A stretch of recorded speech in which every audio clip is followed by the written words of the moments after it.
जणी बुढ़ी महिला बयस पाखापाखि 50 हेब। सी भी दिन को 20 किलोमीटर दौड़ुछंती।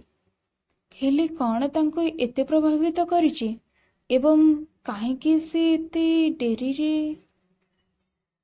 समस्त युवती महिला मानक देखि बोधहुए से मध्य पुणी थरे सुंदर देखा जिबाकु चाहंती, किंबा बोधहुए से हठात बुझी पारिछंती स्वास्थ्य अवस्था खराब हेबाकु लागिछि। बोधहुए से एक जरूरी दिन ପାଇଁ प्रस्तुत हेउछंती।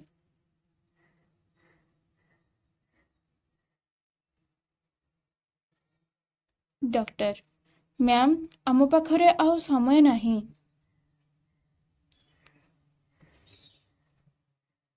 कौन मो किडनी मो पुओ ठारे लगा जाय परिबो कि? तांको पुओ जे कि किडनी रोगर शेष पर्याय रे, आ तार गोटे मात्र उपचार किडनी रोपण। आ दाता और ग्रहितांक बॉडी सेम हेबा आवश्यक।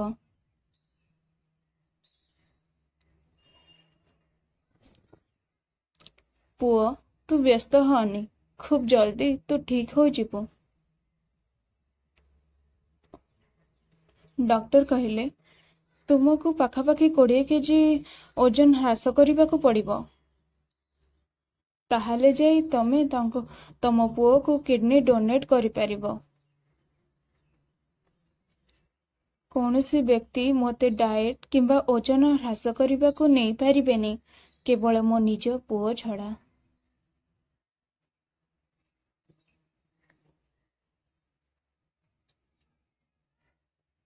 तमे प्रस्तुत अछ मैम?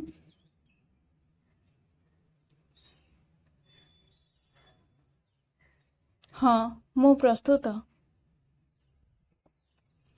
मो पुओ को हराइबा छड़ा आउ कौनसी जिनिस मते अधिक भयभीत करि परिबनी।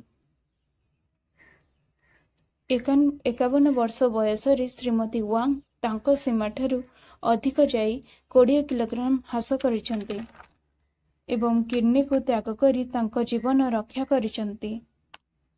थरे तुम मनरी रखिबा परे तमे सब किछि एवं किछि भी संभव करि परिबो।